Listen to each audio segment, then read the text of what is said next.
At 37, she has given birth to 38 children. Here is Miriam's sad story. Even doctors cannot help. Lost along the way, a boda rider offers to lead me to her home since they know her by her unique name.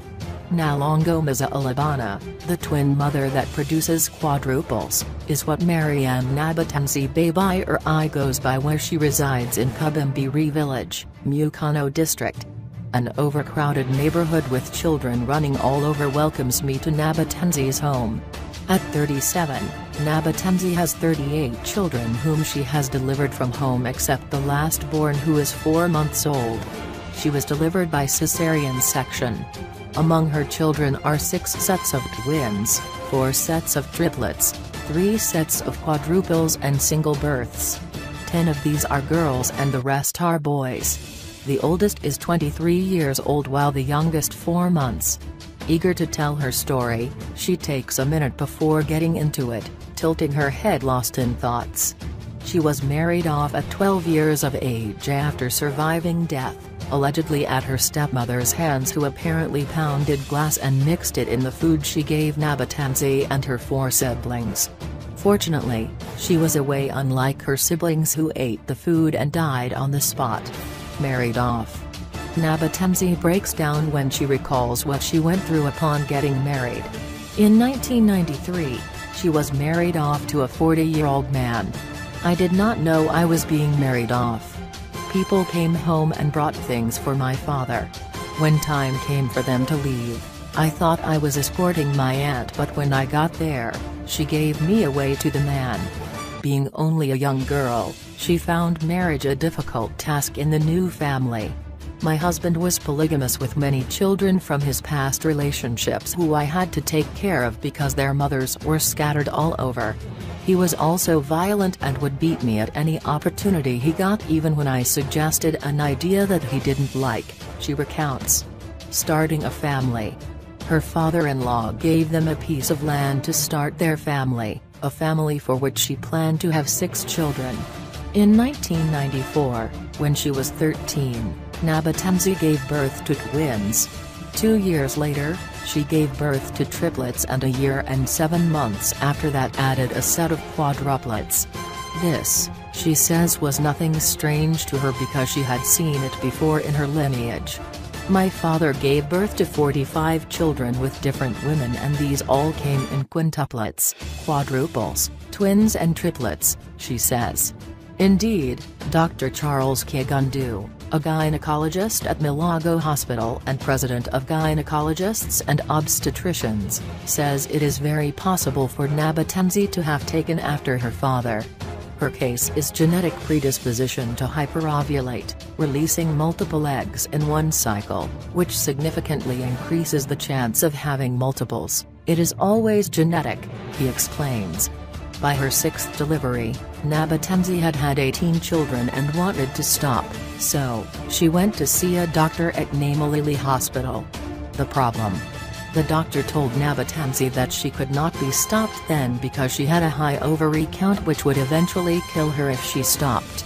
Having these unfertilized eggs accumulate poses not only a threat to destroy the reproductive system but can also make the woman lose their lives, Dr. Ahmed Gikomko from Kompi General Hospital explains.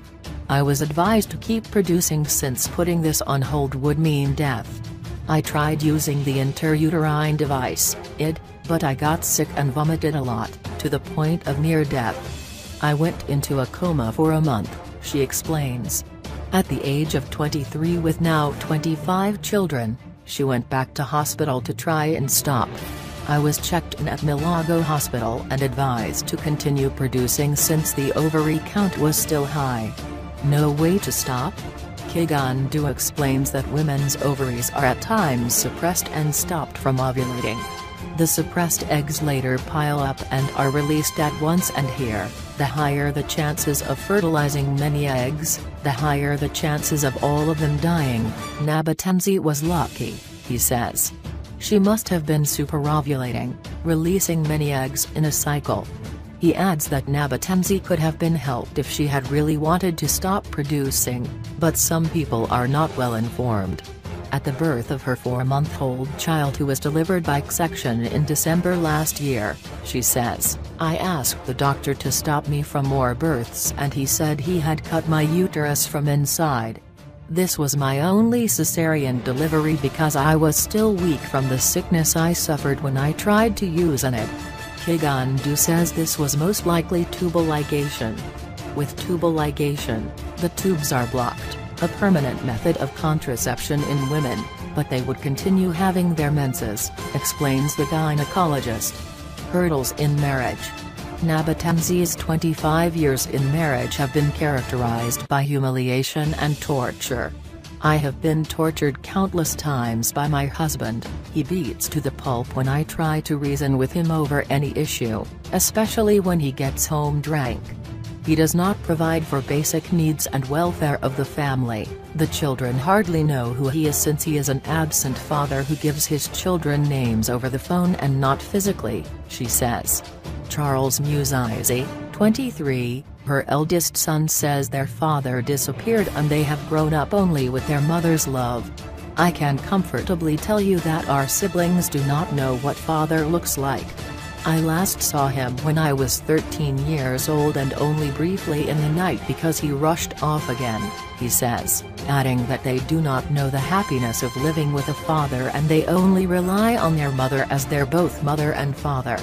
Mwanamke says her husband spends close to a year without coming home and when he does, he just sneaks into the house late in the night and leaves very early in the morning. "I carry these humiliations because my aunt advised me to always endure in marriage and have my children as the center of focus. She advised me not to produce children from different men." The education challenge. Mwanamke is optimistic about seeing her children through school, something her father could not do for her. Despite being a primary 2 dropout, she has managed to educate her children. One of her firstborn twins has a certificate in nursing and the other in building, although they have not found jobs yet. 2 of her other children are in senior 6, 3 in senior 5, 4 in primary 7, and 4 in senior 1. The rest are between baby class and primary 6. "I am hopeful that my children will go to school because they all have big ambitions of being doctors, teachers and lawyers. I want them to realize these dreams, something I was not able to do." Mwanamke does not have a garden or land to farm, so she has to buy food to feed her children and this is her biggest expense. "Everything is solely from my pocket. I buy 10 kilograms of maize flour a day, 4 kilograms of sugar a day and 3 bars of soap. I need to have SHS 100,000 at the least on a daily basis to have the family catered for. God has been good to me for they have never gone a day without a meal," she says. Mwanamke is in the process of gathering money to connect piped water she can sell since water is a big problem in the area, with a jerry can costing SHS 800.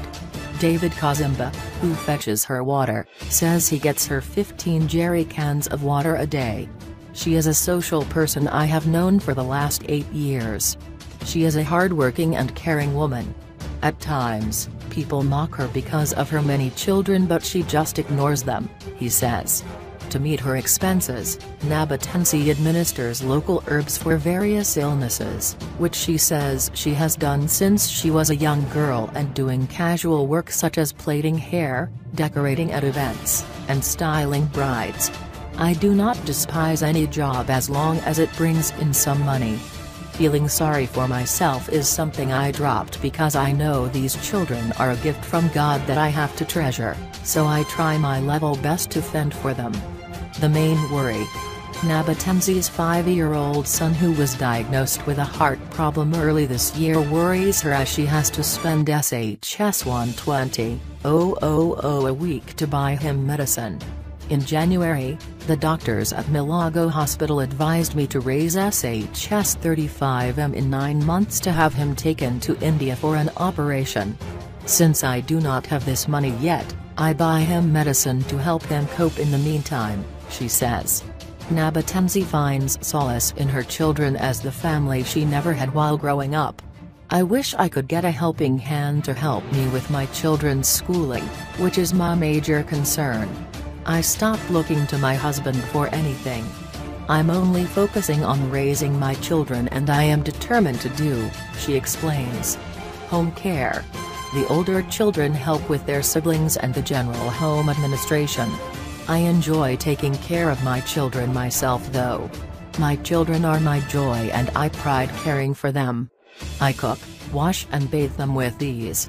Children grow better under a mother's love and care, she says. Health. Nabatenzi says she delivers her children naturally and she has always felt fine after each delivery until her recent section birth, after which she started to develop backache after doing some home chores. My daughter, who studied nursing, used to take care of me during pregnancy. Eventually, I learned how to do this, so I have not had any difficulties or complications with my pregnancies, she explains. Expert view.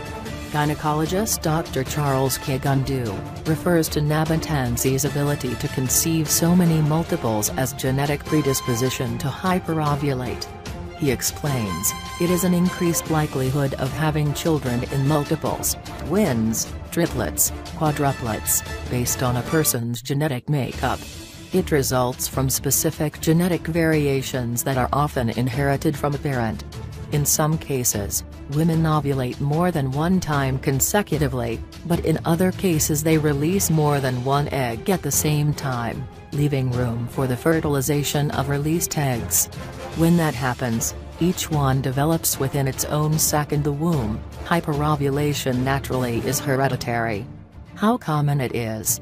I have not seen many of such cases in Uganda. The highest I have seen are twins and one case of triplets, but scientifically this condition is real. Risks and solutions. The higher the number of eggs fertilized, the higher the risk of losing all children, miscarrying. Going for antenatal care during pregnancy helps to have the situation monitored closely. Doctors can help. Although a person's genetic makeup cannot be changed, some lifestyle and environmental alterations, such as having more frequent disease screenings and maintaining a healthy weight, may help ward off opportunistic health problems. Advice to women. Nabatenzi says a woman is respected by the way she handles her family and having to settle in her marriage containing all that is there, since this is her pride. There are no easy marriages. Women should be patient because even our great-grandmothers did not have a smooth one. They should be patient as there is always a lot to deal with in marriage, and it is the patience that heals time. Mine is to take care of my children, which I am doing happily, she says. Advice to men: do not forget your responsibility because marriage is a joint responsibility to raise these children.